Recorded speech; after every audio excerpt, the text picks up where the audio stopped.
আসসালামু আলাইকুম everyone, welcome back to my channel Riana's kitchen. Already আপনারা বুঝতে পেরেছেন যে আজকে আমি আপনাদের সাথে টমেটো কেচাপের রেসিপি শেয়ার করতে যাচ্ছি। আশা করছি আজকের রেসিপিটা আপনাদের জন্য অনেক হেল্পফুল হবে, কারণ আমি এখানে টমেটো কেচাপের সংরক্ষণ পদ্ধতি সহ টমেটো কেচাপ, সস এবং পিউরির মধ্যে কি কি পার্থক্য রয়েছে অথবা আদৌ পার্থক্য রয়েছে কিনা তা নিয়ে সম্পূর্ণ আলোচনা করব। তো চলুন আর দেরি না করে রেসিপিটি দেখে আসি। টমেটো কেচাপ তৈরি করার জন্য আমি এখানে 4 কেজি পরিমাণ টমেটো নিয়েছি। কেচাপের জন্য সবসময় এমন লাল এবং পাকা টমেটো ইউজ করার চেষ্টা করবেন, এতে করে টমেটো সসের টেস্টটা অনেক ভালো আসবে এবং কালারটাও অনেক সুন্দর আসবে। কেচাপের জন্য কখনোই আধা পাকা টমেটো ইউজ করতে যাবেন না, এতে করে কালারটাও ভালো আসবে না আর টেস্টটাও অত ভালো আসবে না। এখানে আমি টমেটোগুলো কেটে মাঝখানের সাদা শক্ত অংশটা ফেলে দিচ্ছি এবং প্রত্যেকটি টমেটো এভাবে 4 ভাগ করে নিয়েছি। আপনারা কে কোথা থেকে আমার ভিডিও দেখছেন তা অবশ্যই কমেন্ট বক্সে জানিয়ে দিবেন, so that I can thank all of you. এখন টমেটোগুলো সেদ্ধ করার পালা, তাই আমি চুলায় একটি প্যান বসিয়ে টমেটোগুলো দিয়ে দিচ্ছি। অবশ্যই খেয়াল রাখতে হবে এখানে টমেটোটা আমি পানি ছাড়া সেদ্ধ করব, অর্থাৎ টমেটো থেকেই যে পানিগুলো বের হবে সেই পানিতে এই টমেটোটা সেদ্ধ হয়ে যাবে, আর এক্সট্রা করে কোনো পানি অ্যাড করার দরকার নেই। কেটে রাখা টমেটোর সাথে আমি দিয়ে দিচ্ছি 4-5 কোয়া রসুন, মাঝারি সাইজের 1 টুকরো আদা, 2টা মিডিয়াম সাইজের পেঁয়াজ কুচি, দিয়ে দিচ্ছি 2 টুকরা দারুচিনি, 3-4টা এলাচি এবং স্বাদমতো লবণ। এখন চুলার আঁচ মিডিয়াম হাই রেখে ঢাকনা দিয়ে ঢেকে সেদ্ধ করে নেব। 5-7 মিনিট জাল করার পর যখন টমেটো থেকে এভাবে পানি বের হয়ে আসবে তখন ঢাকনাটা তুলে এভাবে নেড়ে চেড়ে দিব। আর এই প্রসেসটা কয়েকবার রিপিট করতে হবে যতক্ষণ না পর্যন্ত টমেটো পুরোপুরি গলে যায়।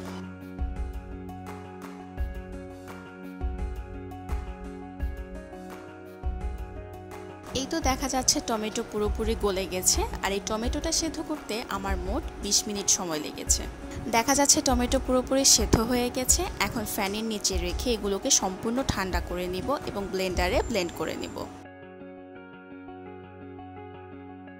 টমেটোটা খুব ফাইনলি ব্লেন্ড করে নিয়েছি, দেখেই বোঝা যাচ্ছে খুব স্মুথ একটা পিউরি তৈরি হয়েছে।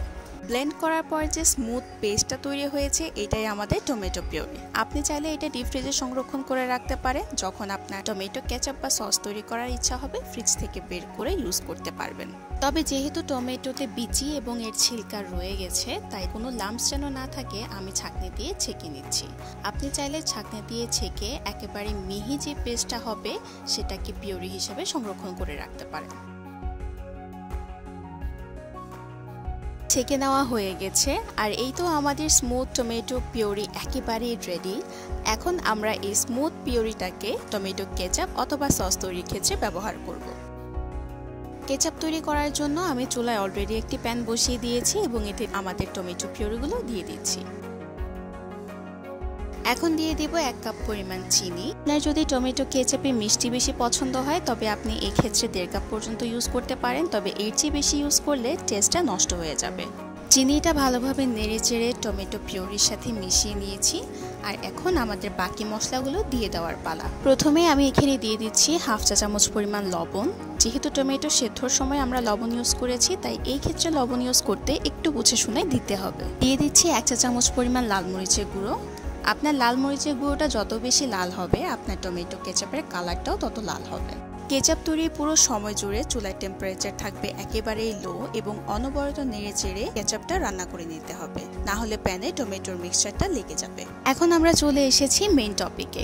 টমেটো সস এবং টমেটো কেচাপে একটা বেসিক পার্থক্য আছে, সেটা হচ্ছে ভিনেগার। আপনি যদি ভিনেগার ইউজ না করেন সেটা হয়ে যাবে টমেটো সস, যেটা আপনি বেশি দিন পর্যন্ত সংরক্ষণ করতে পারবেন না। যদি আপনি ইনস্ট্যান্ট বানিয়ে খেয়ে ফেলতে চান তবে আপনি টমেটো সসটাই বানিয়ে নিতে পারেন। যদি আপনি এটা সংরক্ষণ করতে চান সেটা হয়ে যাবে টমেটো কেচাপ, এবং টমেটো কেচাপের জন্য আপনাকে অবশ্যই ভিনেগার ব্যবহার করতে হবে। এখানে আমি 4 কেজি টমেটোর জন্য 3/4 কাপ পরিমাণ ভিনেগার ইউজ করেছি। 5 থেকে 10 মিনিট রান্না করে নেওয়ার পর এখন আমি কনসিস্টেন্সিটা চেক করে নেব।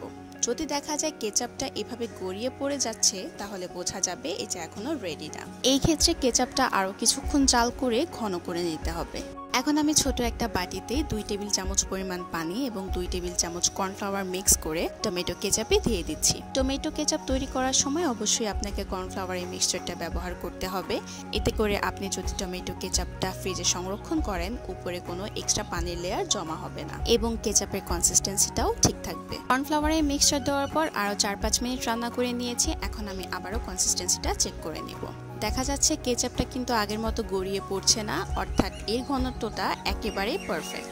আর কেচাপটা ঠান্ডা হয়ে গেলে কিন্তু এর ঘনত্বটা আরও বেড়ে যাবে। পুরোপুরি ঠান্ডা করে নেওয়ার পর আমি একটি এয়ারটাইট কন্টেইনারে এভাবে কেচাপটা রেখে দিয়েছি এবং এটা ডিপ ফ্রিজে সংরক্ষণ করতে পারবেন প্রায় 1 বছরের মতো এবং নর্মাল ফ্রিজে রাখতে পারবেন প্রায় 6 মাসের মতো। তবে আপনি চাইলে এটা রুম টেম্পারেচারও সংরক্ষণ করতে পারেন, সেই ক্ষেত্রে 1 মাসের বেশি সংরক্ষণ করা যাবে না। রেসিপিটি কেমন লেগেছে সেটা অবশ্যই কমেন্ট বক্সে জানিয়ে দেবেন, আর যদি ভালো লেগে থাকে তাহলে লাইক বাটনটি প্রেস করবেন। আর আমার রেসিপিগুলো যদি আপনার কাছে ইউজফুল মনে হয় তাহলে আপনার ফ্রেন্ডস এন্ড ফ্যামিলির সাথে শেয়ার করবেন। And don't forget to subscribe to my channel. দেখা হচ্ছে ইনশাআল্লাহ নেক্সট ভিডিওতে। Till then stay happy, healthy and connected to my channel. আল্লাহ হাফেজ।